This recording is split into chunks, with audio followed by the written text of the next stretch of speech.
ইবনে আরাদ কে বলেন, ও বাবা খাব্বাব ইবনে আরাদ, আমি রাসূলুল্লাহ নামাজে দাঁড়িয়ে প্রথমে আমি আল্লাহকে বলেছিলাম, হে আমার রব আল্লাহ, হে আমার স্রষ্টা আল্লাহ, হে আমার রব আল্লাহ রব্বুল আলামিন আল্লাহ, মুসলমানদের সাথে কাফেরদের যুদ্ধ লাগবে, হে আমার আল্লাহ মুসলমানের সংখ্যা কম হবে, কাফেরের সংখ্যা বেশি হবে, আল্লাহ কাফেরের সংখ্যা যদি বেশি হয়, মুসলমানের সংখ্যা যদি কম হয়, আল্লাহ আপনি যেন মুসলমানকে বিজয় দেবেন। আমার আল্লাহ নবীজিকে জানিয়ে দিল, নবীকে আমি আল্লাহ আপনার এই দোয়াটা কবুল করে নিলাম। জোরে বলুন সুবহানাল্লাহ, আরো জোরে বলুন সুবহানাল্লাহ। হযরতে খাব্বাব ইবনে আরাদ বলেন, আল্লাহর নবীর এই দোয়াটা কবুল হলো যা বাহ্যিক দৃষ্টিতে দেখলাম, কেননা সকালেই বদরের যুদ্ধে মুসলমান 313 জন, কাফের হলো 1000 কাফেরের বিরুদ্ধে 313 জন মুসলমানকে আমার আল্লাহ বিজয় দান করলেন। জোরে বলুন সুবহানাল্লাহ। আপনাদের কাছে জানতে চাই, নবীজি সাল্লাল্লাহু আলাইহি সাল্লাম আল্লাহর কাছে দোয়া করেছেন, আল্লাহ নবীজির দোয়া ফিরিয়ে পাঠিয়েছেন এমন কোন হাদিস আছে? নবীজি আল্লাহর কাছে কিছু চেয়েছেন আর আল্লাহ বলছেন না আপনাকে দিব না, এরকম বলেছে কি? আমি একটা হাদিস শোনাই। নবীজি সাল্লাল্লাহু আলাইহি সাল্লাম দোয়া করেছেন আল্লাহর কাছে, আল্লাহর নবীরও দোয়া কবুল হয়নি। কেন হয়নি ভালো করে শুনেন। আমার প্রিয় ভাইয়েরা, জওয়ানেরা, যুবকেরা, সুনানে আন-নাসাই, বুখারী, মুসলিম, তিরমিজি, আবু দাউদ, নাসাই, সহিহ সিত্তার 5 নম্বর গ্রন্থ সুনানে আন-নাসাইর 1638 নম্বর হাদিসে হযরতে খাব্বাব ইবনে আরাদ রাদিয়াল্লাহু তাআলা আনহু বলেন, রাসূলুল্লাহ সাল্লাল্লাহু আলাইহি ওয়াসাল্লামের সঙ্গে বদরের যুদ্ধে গিয়েছি। আল্লাহর নবী সকালে যুদ্ধ লাগবে, রাত্রিবেলা সাহাবায়ে কেরামেরা কেউ পাহারা দিচ্ছে, কেউ ঘুমিয়ে আছে, কেউ আবার তার নামাজ আদায় করছে, কিন্তু আমি রাসূলুল্লাহর পাশেই আমি শুয়ে আছি, ঘুমাই না। আমি দেখলাম আল্লাহর নবী, বিশ্ব নবী, রহমতের নবীর সঙ্গে আমরা সবাই এশারের নামাজ আদায় করে পরপরে অধিকাংশ মানুষ ঘুমিয়ে গেল, যে যার দায়িত্ব পাহারা দিচ্ছিল, কিন্তু আল্লাহর নবী, বিশ্ব নবী, রহমতের নবী, দয়ার নবী, তিনি কিন্তু ঘুমায় না। আল্লাহর নবী 2 রাকাত নামাজের নিয়াত করেছেন। কয় রাকাত? হযরতে খাব্বাব ইবনে আরাদ বলছেন, নাসাইর 1638 নম্বর হাদিস, রাসূলুল্লাহ নিয়াত করেছেন, আমি শুয়ে আছি, জেগে জেগে দেখছি 2 রাকাত নামাজ। নবীজি এত লম্বা, যা জীবনে কোনোদিন এত লম্বা 2 রাকাত নামাজ আমি খাব্বাব ইবনে আরাদ আমার নজরে পড়েনি। ফজরের নামাজের কিছুক্ষণের আগেই নবী 2 রাকাত নামাজে সালাম ফিরলেন। হযরতে খাব্বাব ইবনে আরাদ বলেন, আমি রাসূলুল্লাহ সাল্লাল্লাহু আলাইহি ওয়াসাল্লামের এত লম্বা নামাজ দেখে আমি মনে মনে চিন্তা করলাম, আল্লাহ আমার নবী কখন সালাম ফিরবে? আমি নবীজিরে জিজ্ঞাসা করব, ইয়া রাসূলুল্লাহ, ইয়া হাবিবাল্লাহ, জীবনে আপনাকে অনেক নামাজ পড়তে দেখেছি, এত লম্বা নামাজ কোনোদিন পড়তে দেখি নাই, কারণটা কি? আল্লাহর নবীর সাহাবা হযরতে খাব্বাব ইবনে আরাদ বলেন, এই রকম কথা ভাবছিলাম, নবীজি সাল্লাল্লাহু আলাইহি ওয়াসাল্লাম 2 দিকে সালাম ফিরলেন যখন, আপনার ফজরের নামাজ একেবারে ফজরের নামাজের কিছুক্ষণ আগে নবীজি সাল্লাল্লাহু আলাইহি সাল্লামকে আমি খাব্বাব ইবনে আরাদ জিজ্ঞাসা করলাম, ইয়া রাসূলুল্লাহ, ইয়া হাবিবাল্লাহ, হুজুর গো, জীবনে আপনাকে বহু নামাজ পড়তে দেখেছি, কিন্তু এত লম্বা 2 রাকাত নামাজ পড়তে দেখি না। নবী গে, এত লম্বা নামাজ পড়ার কারণটা কি আপনি আমাকে বলুন, এত লম্বা কেন? নবীজি বললেন, সাহাবা হে, ওহে আমার সাহাবা, আমি নবীজি আজকে নামাজে 2 রাকাত নামাজে আল্লাহর কাছে 3টি সাহায্য চেয়েছিলাম, 3টি দোয়া করেছিলাম। কয়টি? আস্তে করে বলেন, কয়টি? রাসূলুল্লাহ সাল্লাল্লাহু আলাইহি সাল্লাম বললেন, এমা সাহাবা খাব্বাব ইবনে আরাত, আমি রাসূলুল্লাহ, আমি হাবিবুল্লাহ, আজকে নামাজে আমি আল্লাহর কাছে তিনটি সাহায্য চেয়েছিলাম, তিনটি দোয়া করেছিলাম, আমি আল্লাহর কাছে তিনটি আবদার করেছিলাম, কিন্তু আমার আল্লাহ আমি রাসূলুল্লাহর দুইটি দোয়া কবুল করেছে, একটি দোয়া আমি নবীর কবুল করে না। তিনটির মধ্যে দুটি কবুল হয়েছে, একটি কবুল হয় না। এখন প্রিয় ভাইরা, নবীজি কয়টি দোয়া চেয়েছিলেন? কয় রাকাত নামাজে? কয়টি কবুল হয়েছে? কয়টি হয়নি? কে বলছে? নবী বলছে। কে বলছে? আমি বলি না। হাদিসটা কোন হাদিস বলেছি মনে আছে তো? সুনানে নাসাইয়ের কয় নম্বর হাদিস? 1638। কত নম্বর? লম্বা, বিশাল লম্বা হাদিস, আমি সংক্ষিপ্ত আকারে বলছি।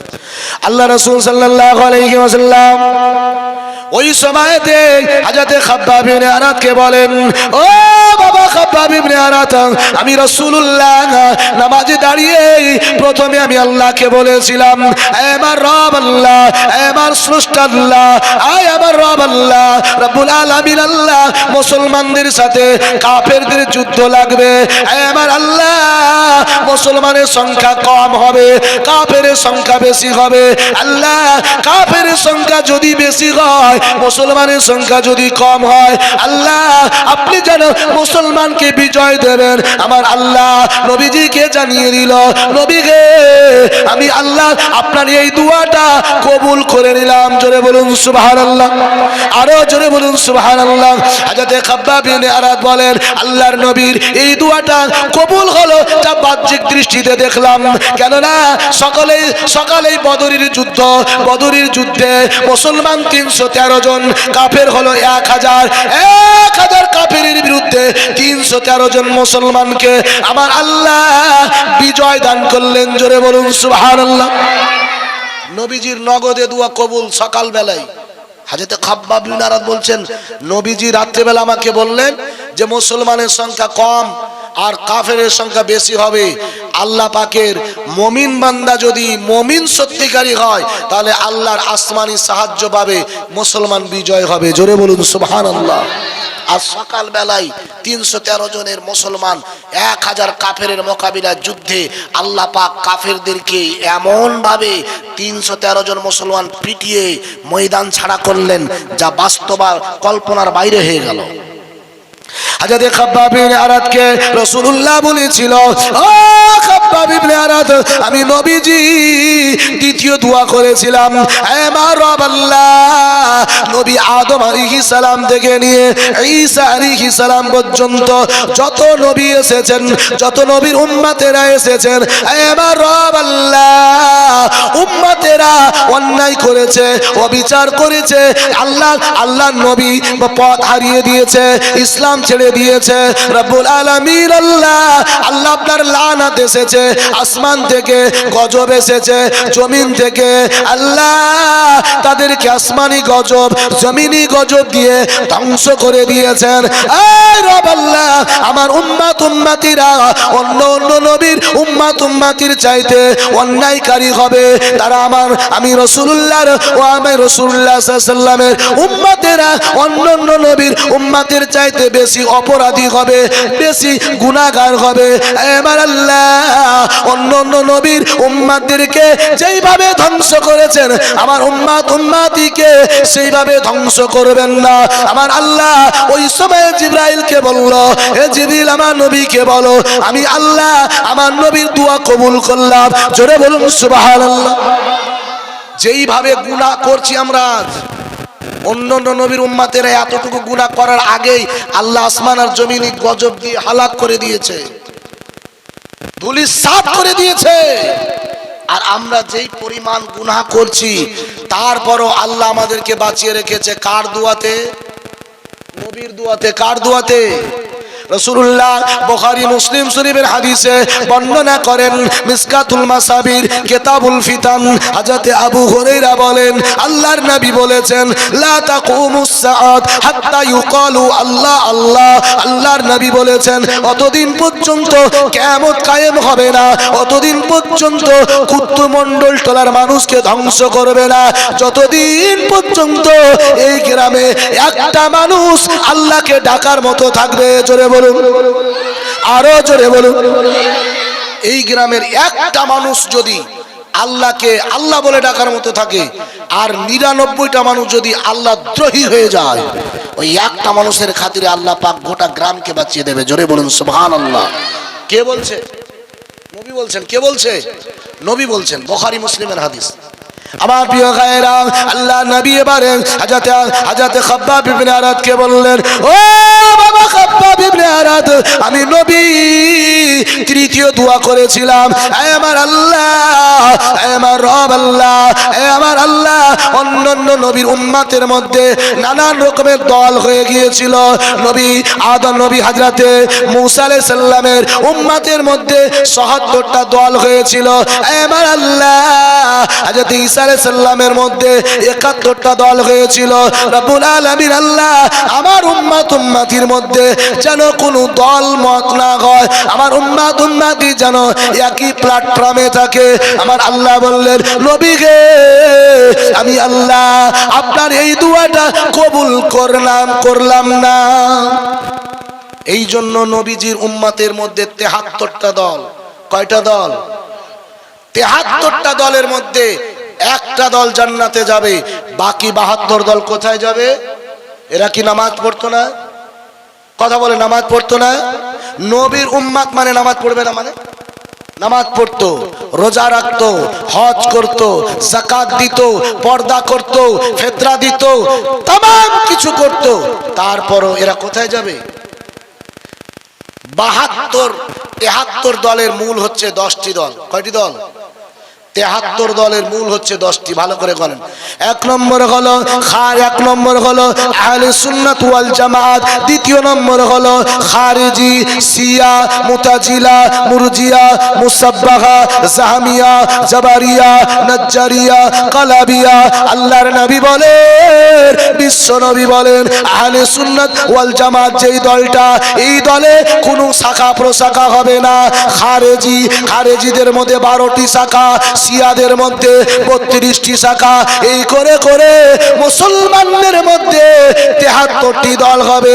নবীজি বলেন, একটি দল ছাড়া বাকি 72 দল জাহান্নামে যাবে। এই যে শিয়ার আজকে এইভাবে ইমামে হোসেনের শোকে বুক থাপড়াতে বুকগুলো লাল, রক্ত রাঙা লাল করে দিয়েছে। ব্লেড লাগিয়ে বুকেতে এইভাবে হাই হোসেন এইভাবে মারছে, বুকে মারছে, মুখে মারছে, ব্লেড দিয়ে পুরো শরীর রক্তে রাঙা লাল করে দিয়েছে। এরা কারা? মুসলমান। এরা কারা? এদের নাম দেওয়া হয়েছে শিয়া। এদের নাম দেওয়া হয়েছে কি? এরা যতই হাই হোসেন আর হাই হাসান করুক, জান্নাতে যেতে পারবে না, এরা জাহান্নামে যাবে। প্রিয় ভাইরা, আর মানে এখান থেকে বোঝা গেল নবীজি দোয়া করেছে আল্লাহর কাছে, দোয়া কবুল হয়েছে, আবার কবুল হয়নি। রাসূলুল্লাহ সাল্লাল্লাহু আলাইহি সাল্লাম বলেছেন, উম্মত রে, তোমরা আল্লাহর কাছে দোয়া করো। দোয়া তোমার দুনিয়াতে যেটা কল্যাণ আছে, দুনিয়াতে যেটা তোমার উপকার আছে, যেই দোয়ার মধ্যে, ওটা আল্লাহ কবুল করে। আর যেটা দুনিয়াতে কোনো উপকার নেই, সেটা আখিরাতের জন্য জমা করে রাখে। কিয়ামতের দিন আল্লাহ সেই দোয়াগুলো কবুল করে আগে জান্নাতের ব্যবস্থা করে দেবে। জোরে বলুন সুবহানাল্লাহ।